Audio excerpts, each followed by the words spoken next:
Assalamualaikum warahmatullahi wabarakatuh. Salam, Om Swastiastu, Namo Buddhaya, salam kebajikan, salam sejahtera bagi kita semua. Perkenalkan, saya Hilmianti Isnaini dengan NIM D1A020552 akan menyampaikan materi terkait dengan karakteristik filsafat hukum. Di sini saya akan memenuhi tugas UTS dari dosen pengampu saya, Bapak Dr. Ufran SHMH di kelas pengantar filsafat hukum B2.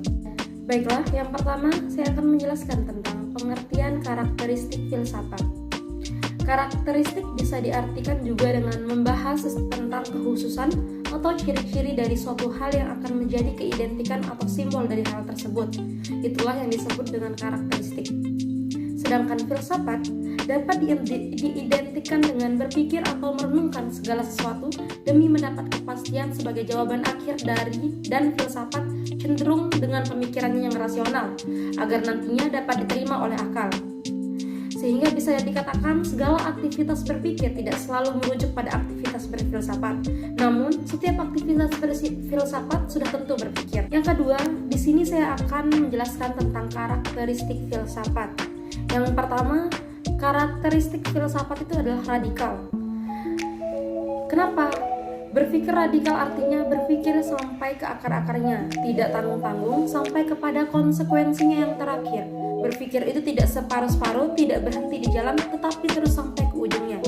Itu karakteristik filsafat yang pertama. Karakteristik filsafat yang kedua, sangat umum dan atau universal, yaitu berpikir universal, tidak berpikir khusus, terbatas pada bagian-bagian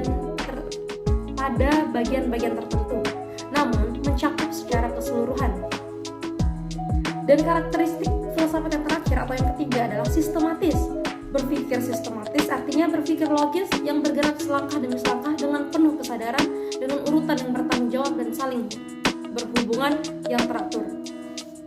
Selain 3 komponen di atas, ada 4 komponen pendukung karakteristik filsafat. Yang pertama, faktual. Kenapa dikatakan faktual? Bahwa hasil dari pemikiran filsafat cenderung sebagai paraduga atau anggapan-anggapan rasional tanpa tunggungan dari adanya dasaran ilmu ilmiah, seperti kasus yang ada pada ilmu lain. Yang kedua, bersangkutan dengan nilai. C.J. Duchas mengatakan bahwa filsafat merupakan usaha untuk mencari pengetahuan berupa fakta-fakta yang disebut penilaian. Komponen pendukung yang ketiga adalah berkaitan dengan arti. Segala yang berharga dan dianggap perlu dipertahankan keberadaannya dapat disimpulkan mengandung yang berarti. Yang terakhir adalah implikatif. Pemikiran filsafat yang terakhir ini baik dan terpilih selalu mengandung implikasi atau akibat yang logis. Selain komponen utama dan komponen pendukung dari karakteristik filsafat, ada juga beberapa menurut ahli, seperti yang pertama, Wirodiningrat. Filsafat mempunyai karakteristik tersendiri. Yang pertama, menyeluruh, dalam arti segala yang dijadikan pemikiran ataupun pengkajian di dalam filsafat tidak terbatas sekat-sekat aturan yang ada pada ilmu-ilmu lain. Yang kedua, menurut Wirodiningrat, mendasar dalam arti kajian yang dilakukan dalam filsafat bersifat menghakikat, yang diartikan bahwa ulasan yang dibahas di dalam filsafat telah melalui tahapan detail dan pemikiran yang mendalam. Menurut Wirodiningrat, yang terakhir adalah karakteristik yang spekulatif, dalam artian segala hasil pemikiran filsafat yang dijadikan pedoman oleh ilmu-ilmu lain telah membuka celah sebagai cikal bakal terbentuk dan ditemukannya ilmu-ilmu baru. Nah, selanjutnya itu menurut ahli Muhammad Nur Syam menyimpulkan beberapa karakteristik filsafat. Yang pertama, kontemplatif. Dalam filsafat hukum, merenung adalah suatu cara yang sesuai dengan watak filsafat, yaitu memikirkan segala sesuatu sedalam-dalamnya. Itulah kontemplatif.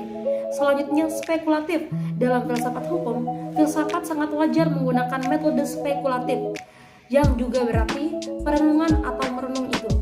Yang selanjutnya, dedukatif. Dalam filsafat hukum, filsafat sesuai dengan skope dan objeknya yang tidak terbatas itu, maka metode yang dipakainya bersifat dedukatif.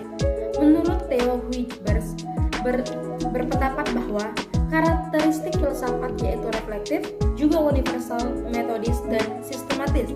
Hal itu terdapat dalam uraiannya. Dalam tanda petik, metode yang khas bagi suatu pemikiran filsafat ialah refleksi yang atas pengalaman-pengalaman dan pengertian-pengertian tentang suatu hal dalam cakrawala yang universal.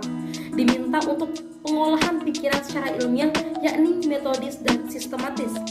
Dengan demikian, filsafat hukum sebagai suatu bidang penyidikan dan suatu disiplin atau ilmu yang mempunyai karakteristik kontemplatif, spekulatif, dedukatif, metafisis, reflektif, universal, metodis, dan sistematis. Dan yang terakhir di sini saya akan memaparkan terkait dengan karakteristik filsafat hukum. Yang pertama, filsafat hukum membahas masalah-masalah hukum yang sifatnya umum. Yang kedua, filsafat hukum merupakan subspesies dari spesies etika dan genus filsafat. Yang ketiga, filsafat hukum merupakan kegiatan dan hasil pemikiran tinggi, luas, dan mendalam secara kontemplatif, spekulatif, dedukatif, reflektif, komprehensif, sinoptis, metafisis, kritis, rasional, transdental, integral, dan universal mengenai hakikat hukum. Yang keempat, filsafat hukum memandang hukum sebagai perwujudan nilai, sistem norma, dan alat untuk mengatur masyarakat. Yang kelima, filsafat hukum mengkaji segala sesuatu secara mendasar, mendalam, fundamental, radikal, yang berarti radix atau berarti berakar. Selanjutnya yakni yang keenam, filsafat hukum menjadi induk dari semua refleksi teoritis tentang hukum. Yang ketujuh, filsafat hukum berperan meneratas jalan bagi pertumbuhan dan pengembangan ilmu-ilmu hukum, baik ilmu hukum normatif maupun ilmu hukum sosiologis. Yang kedelapan, variasi pemikiran dalam filsafat hukum menimbulkan bermacam-macam aliran atau ajaran filsafat hukum yang mengandung konsepsi-konsepsi atau teori hukum di dalamnya.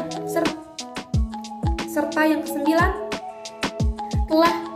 telaah filsafat hukum atas kehidupan kenegaraan atau ketatanegaraan dapat melahirkan fondamen filsafat atau filsafat dasar, pandangan atau pendirian hidup nasional, cita-cita hukum, norma dasar, norma asal, norma sumber, norma fundamental negara, jiwa bangsa, atas kerohanian negara dan cita atau ideologi nasional, serta cara hidup bangsa suatu negara.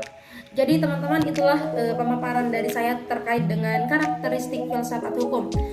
Mungkin hanya itu yang dapat saya sampaikan di pertemuan kali ini. Kurang dan lebihnya mohon maaf. Wabillahi taufiq wal hidayah. Wassalamualaikum warahmatullahi wabarakatuh. Salam santi santiong.